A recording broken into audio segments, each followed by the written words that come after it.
Hi guys, my name's Barry and welcome back to the channel.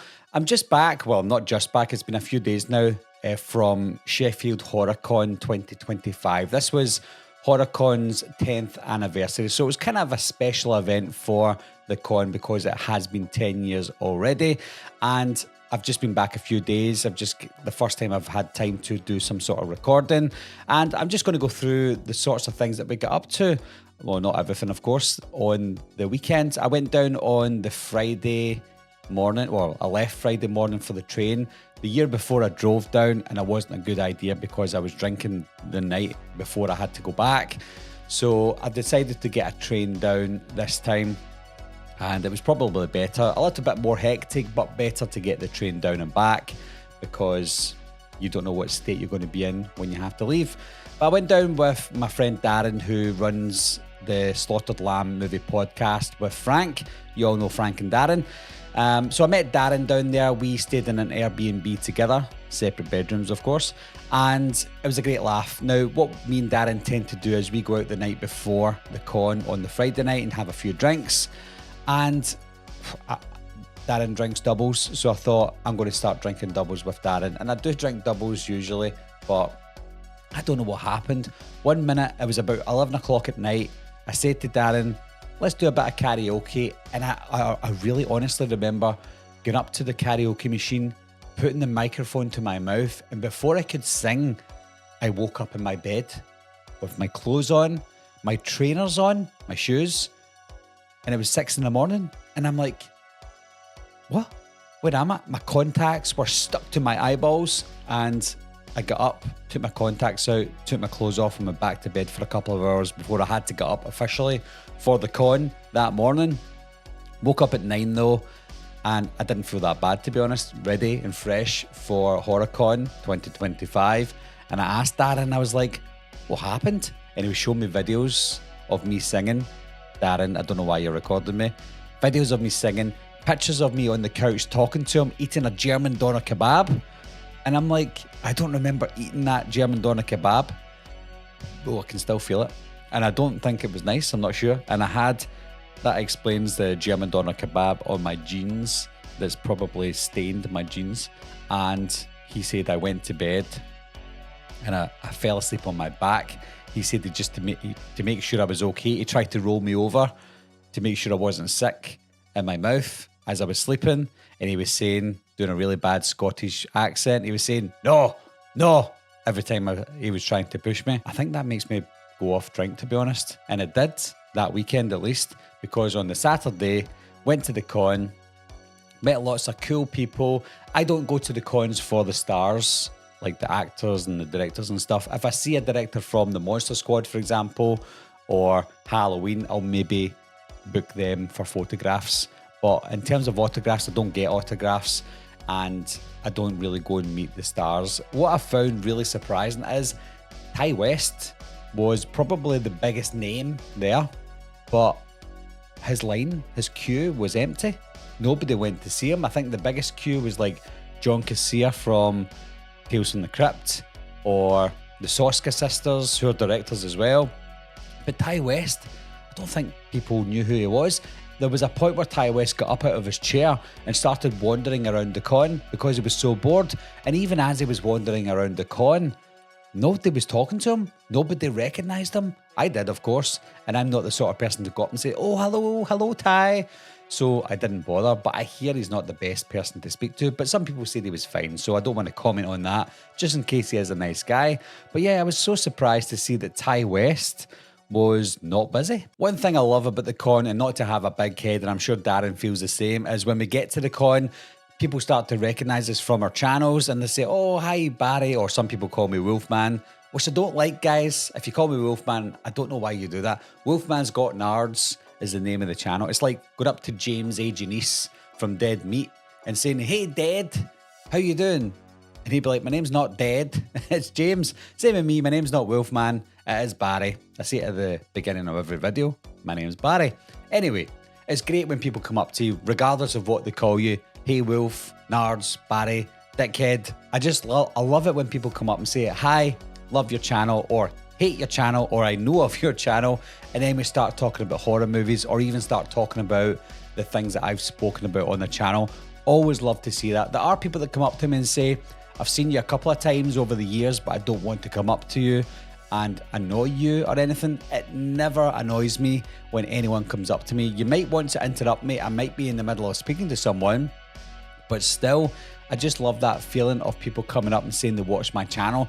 This one guy, Christopher, shout out to you, Christopher. Don't want to say your last name just in case you don't want me to, but he came up to me and he's got his own business, and he says that sometimes he'll be working on a house for 5-6 hours or whatever, and he'll just have me on in the background listening to my voice as he's doing his work, and that's amazing to hear. So and Christopher, you're a great guy. First time I spoke to you as well. So many people, even people that have came up to me in the past, come up to me again. We talk about movies. David, again, shout out to you, David. I won't say your last name just in case, but David come up to me. He's come up to me a few times with his mate, Andy. And again, just naturally talking about horror movies, the new Final Destination that came out, and just so relaxed as we're talking about these movies. So it's fantastic. Also, I meet up with friends that I meet up with all the time. Chris and Lucy, Steph and Johnny, who again, people that have watched the channel over the years who have become really good friends at the cons. You've got Holly, you've got Pure Horror, you've got Kate, you've got everybody. Again, I can't say everybody's names. Sometimes people just don't want me to say their names, but so many people that we meet through the years at the cons. And I say this all the time. Some people look scary, but when you speak to them, they're just the nicest people you will ever meet. And it's so good. And that's why the time goes by so fast, because you're having such a good time. There's another guy who actually works at the con, Neil, who does rubber gorilla masks, who the masks are just amazing.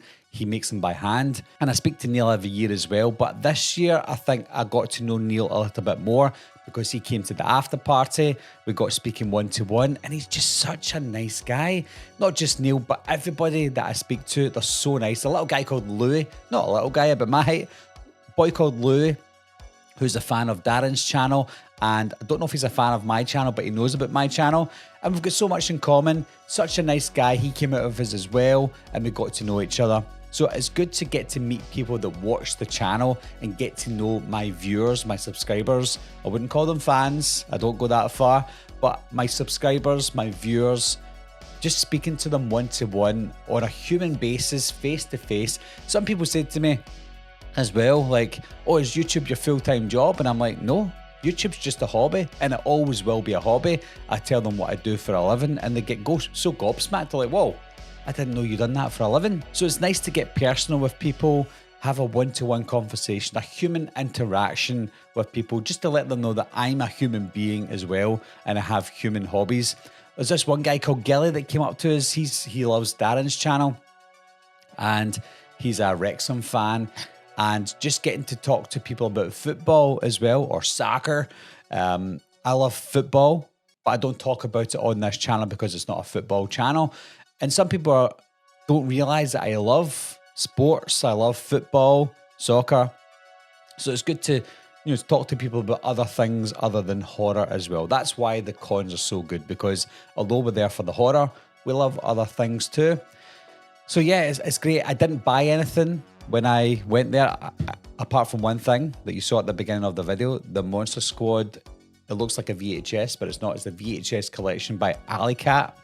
Alleycat Graphics. Now, I've heard of Alleycat. I know Alleycat from going to all the cons, but I'd never bought anything. But I thought, I saw the Monster Squad one. Why not get it? Now, I've not opened this yet. It's not sealed. I've not pulled it out yet. So why don't we look at it together, guys? Do a little unboxing. So here we go. Take it out. Oh, I'll pick that up in a second. I love this little VHS cover design. It looks kind of old and worn. I showed it to my wife, and she's like, why does it look so old? I'm like, it's supposed to look like that. Anyway, that's the front cover. We've got this just popped out with it. Nice little sticker of the gang. Is it the gang? Oh, there's someone missing. Phoebe's missing. This is from the original art, and I think later on they added Phoebe in to the newest 4K art. But this is what it looks like an old VHS box. You know, the ones you used to get, you you would put the name of the movie on it, and then when you record over the movie, you scrub over the name. It just tells you what's inside it. This title includes... it keeps on focusing on my face. There you go. I won't read them out because I'm going to open it and look inside. So it's number 17 as well. So I'm assuming they've got 16 more before this. Oh, that's cool. So that's the inside of the cover, like a VHS. I'll cover my face so that it focuses on this more. So we'll get that. Let's just empty it out. So there's nothing in the bottom of it. That's the box. Let's see. So we've got the enamel pin, which is 2 pins wide. What I mean by that is this. So it's 2 pins wide, and that is the monsters from the Monster Squad. I really like that. It's really, for something so small, it's so detailed. There you go. I don't wear pins or stickers or anything, but I'll have them around my office. So that's cool. What else have we got? Inside, we have what looks to be is that the journal that Sean has? That's the back of it. So if I open it up, it's like the outside of the book. Oh, that's really nice. Look at that. Not going to read it all out, but it's talking about the amulet from the Monster Squad. Sent by Alucard. Or it's about Alucard, which is Dracula. What else? Oh, there's quite a lot of things in here. Better go through it quickly. So this is Alucard's business card, I guess. The Monster Squad. Really cool. Cut around line on standee, remove tape and fold. I don't know what that's for. Oh, I don't know what that's for. Looks like it's for that. A little standee for Dracula. It's really cool. Oh, I like this. Oh, that's nice. You see that? Frank is now officially part of the Monster Squad. Oh. No admittance for Phoebe or non-members. Oh. That's really cool. We've got a little art card. Love that artwork. I'm trying to see at the same time as trying to not see. There you go. Got some of the stickers. Stephen King rules. Hey. Coincidence, of course. We've got the Monster Squad logo. You can see that I've got the Wolfman logo on my channel sometimes, which is kind of upside down from this. This is the UK Monster Squad logo, I believe. So the US don't get this one. I don't think so. And this is the one that's the same as the enamel pin. Like that one. I won't use these stickers. I'll just keep them as they are. I'll stick them with the rest of my stickers for the Monster Squad. And finally, we have a poster.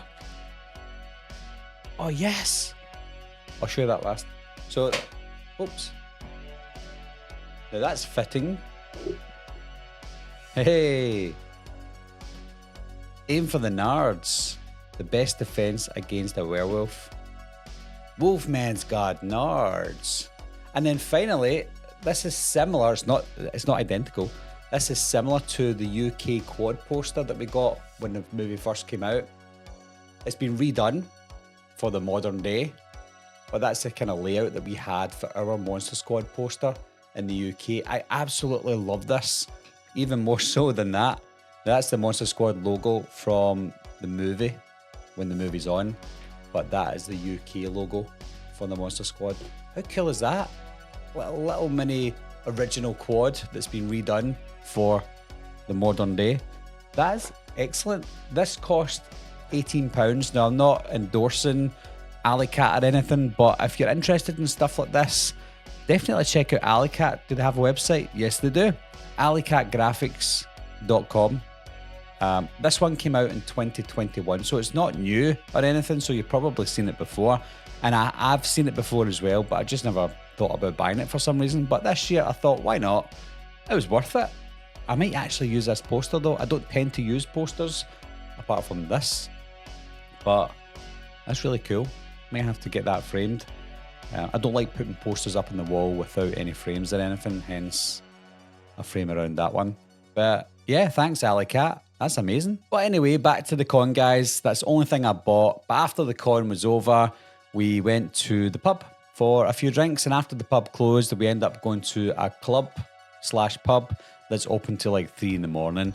But me and Darren, I think we stayed till like 2 in the morning. I think we all stayed about 2 and we all went home. But what happens every year is when we're all leaving, we all have a little cry. We all get a little bit teary and wish that the night wasn't over. And luckily for me, I wasn't too drunk as I was the Friday night. Had a few waters in between my drinks as well. Didn't have any doubles, and I felt better on the Saturday night. Some of the people wanted me to go up for a dance, which I did last year, but my legs were killing me and I just couldn't dance this year. So I apologise if you're watching. I couldn't dance this year. I'm really sorry. But finally, on the Sunday morning, got up to get ready to go to the train station and then go back to reality. Now, I do love my family, of course, but just leaving a con feels bittersweet because you're leaving something that you absolutely love. You know, it's your favourite hobby of all time, horror movies and just hanging about with people who love the same thing. So it's a shame that you have to leave. Although for me, on the Sunday morning, woke up to get ready, checked my train times, and my train was cancelled, so I had to rebook a different train because I had to get 4 trains home. I had to go from Sheffield to Doncaster on the train, then from Doncaster to Edinburgh Waverley, and then from Edinburgh Waverley to Glasgow Queen Street, and then from Glasgow Queen Street to my local train station. So I had 4 trains I had to get home, humping up and down my suitcase.